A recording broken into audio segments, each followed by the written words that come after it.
রমজান রহমত, বরকত আর ক্ষমার মাস। এই মাসে প্রতিটি ভালো কাজের সওয়াব অনেক গুণ বাড়িয়ে দেন আল্লাহ।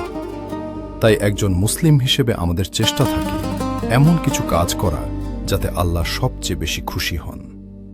কিন্তু প্রশ্ন হল, রোজার সময় কোন কোন কাজ বেশি করলে আল্লাহ খুশি হন?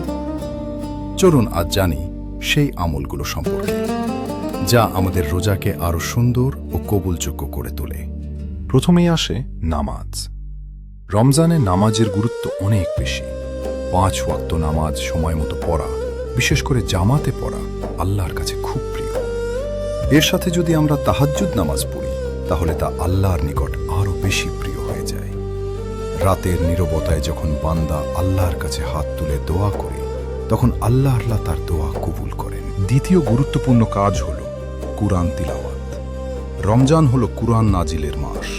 তাই এই মাসে বেশি বেশি কুরআন পড়া, তার অর্থ বোঝার চেষ্টা করা, এগুলো আল্লাহকে খুব খুশি করে।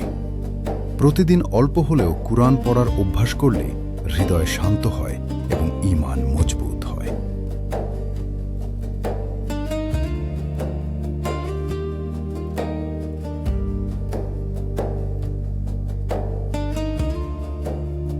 চতুর্থ কাজ, দান সদকা করা।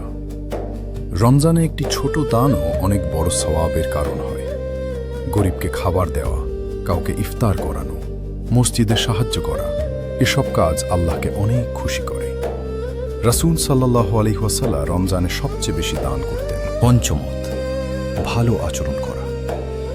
রোজা শুধু না খেয়ে থাকার নাম নয়, রোজা হল নিজেকে বদলানোর শিক্ষা।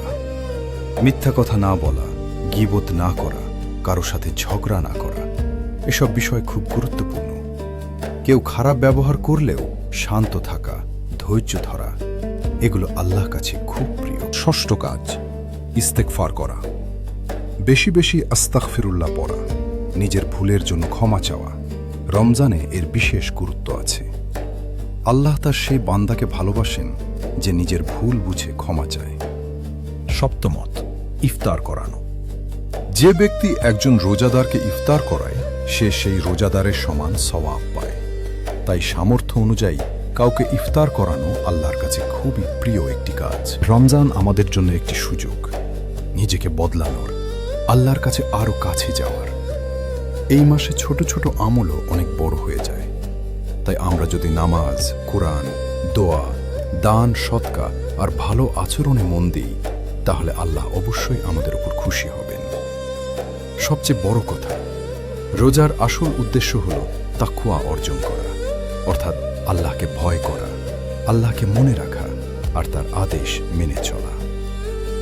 আসুন আমরা সবাই চেষ্টা করি এই রমজানকে জীবনের সেরা রমজান বানাতে, যেন আমাদের প্রতিটি রোজা, প্রতিটি দোয়া আর প্রতিটি ভালো কাজ আল্লাহর দরবারে কবুল হয়। আল্লাহ আমাদের সবাইকে বেশি বেশি নেক আমল করার তৌফিক দান করুন। আমিন।